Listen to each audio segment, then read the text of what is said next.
NDA के इकलौते सांसद प्रदीप कुमार सिंह अररिया जाने के क्रम में कटिहार पहुंचे, जहां उनका लोजपा कार्यकर्ताओं ने जबरदस्त स्वागत किया। लोजपा प्रदेश प्रधान महासचिव राजीव रंजन के नेतृत्व में कार्यकर्ताओं ने रेलवे स्टेशन पर सांसद को फूलमालाओं से लाद दिया। इस दौरान माहौल पूरी तरह उत्साह और जोश से भरा रहा।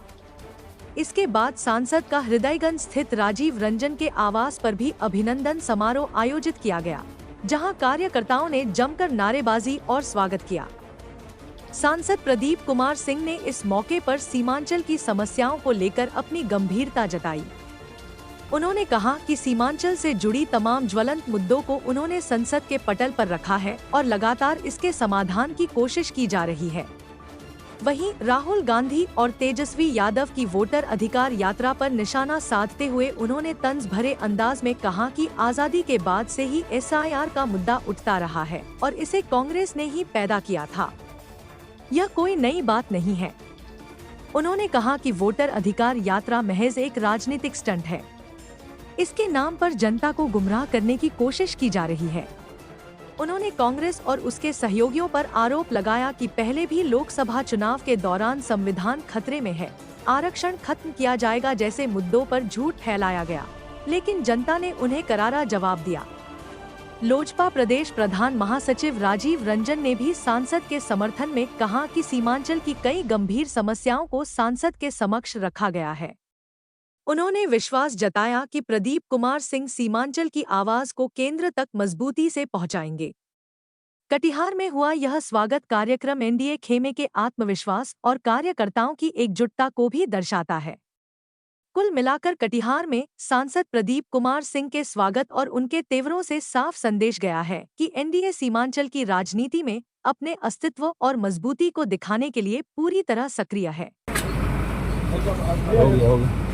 निकलने दो। हाँ?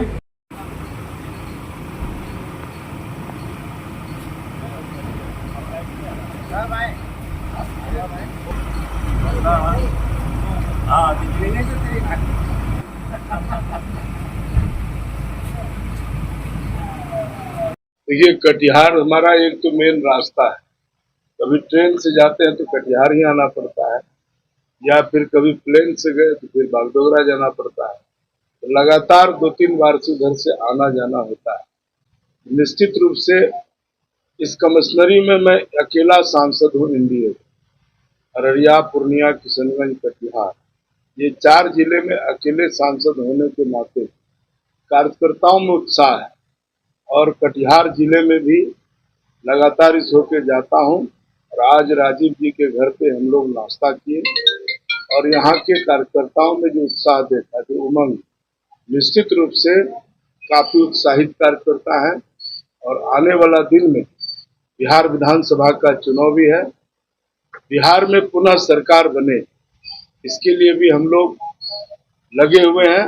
और जिस तरह से देश के प्रधानमंत्री आदरणीय नरेंद्र मोदी जी ने विकास का काम किया है, आज भारत दुनिया को चौथा अर्थव्यवस्था बनाया गया है।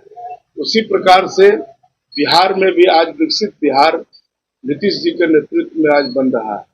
तो पुनः एक बार बिहार का विकास आगे बढ़ता रहे, फिर से एनडीए की सरकार बनाए, इसके लिए हम लोग बैठना उठना शुरू किया है और लोगों से संपर्क भी है। देखिए, आरोप लगाना वो बहुत आसान है, लेकिन आरोप को सिद्ध करना यह कठिन। तो राहुल गांधी और तेजस्वी यादव, मैं आपके चैनल के माध्यम से बता देना चाहता हूं कि यह कोई नई बात नहीं हो रही है। यह देश है, कोई धर्मशाला नहीं है। पहली बात, अगर कोई इस देश में घुसपैठी करके अवैध तरीका से रह रहा है तो क्या उसका चिन्हित नहीं होना चाहिए उनको? तो वोटर लिस्ट का स्वच्छता हो, वोटर लिस्ट में पारदर्शिता आवे, ट्रांसपेरेंसी आए, और यह समय समय पर आजादी के बाद इन्हीं लोगों को बाप दादी की सरकार जब थी तब भी यह होता रहा। 2003 में भी बिहार में हुआ। इसलिए यह एक राजनीतिक स्टैंड है, लोगों को, बिहार के लोगों को दिग्भ्रमित कर रहा है।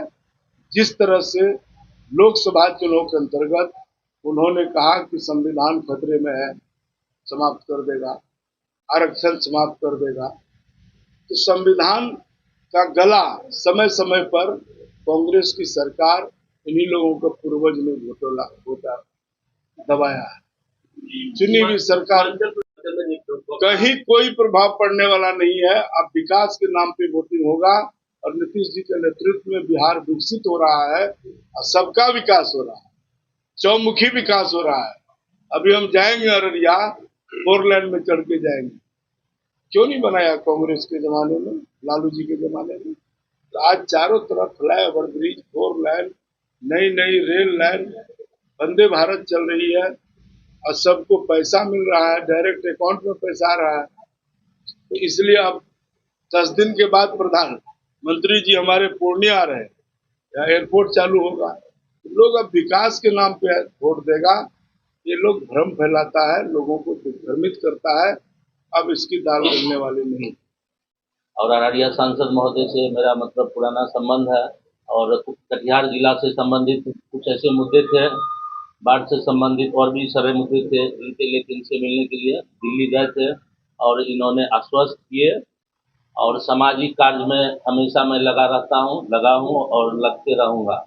इसी के संबंध में मतलब मैं उनको बोला कि सर आप अररिया जा रहे हैं तो मेरे आवाज़ पर आइए, थोड़ा सा जो रुकी सूखी होगा नाश्ता आपको कराएंगे। इसी के लिए आया, कहीं कोई ऐसा नहीं है कि चुनाव या कोई ऐसा मुद्दा लेके वो नहीं है, संबंध उनसे था। ये हिमाचल के इकलौते सांसद हैं, हिमाचल को लेकर राजनीति और जो समस्या है उसके रूबरू हुए। सीमांचल की बहुत सारी समस्या है और हमारे इकलौता सांसद हैं। सही, पिछला बार भी हमने कहे थे हम लोग सीमांचल में सांसद विहीन है, हम लोगों के एनडीए से कोई सांसद नहीं, इकलौता सांसद हमारे प्रदीप कुमार जी। जब इनसे रूबरू हुए तो लगा हम लोग सीमांचल में सांसद विहीन नहीं है, क्योंकि इनका जो बात करने का और इनका जो काम करने का तरीका है उससे हम लोग अवगत हुए और ऑन द स्पॉट ये फैसला करते हैं और जो इनके लायक होते हैं वो करते हैं। इसीलिए हम लोग इनसे प्रभावित हो गए और हम लोगों को आश्वासन दिए हैं कि आप लोग सांसद विहीन नहीं हैं, मैं सांसद हूँ, मैं सीमांचल में समय दूंगा। आपको अगर लगे समाज के लिए, क्षेत्र के लिए, आप 2 बजे रात में भी मेरे पास किसी काम चाहिएगा, मैं आपका काम करूँगा, मदद करूँगा।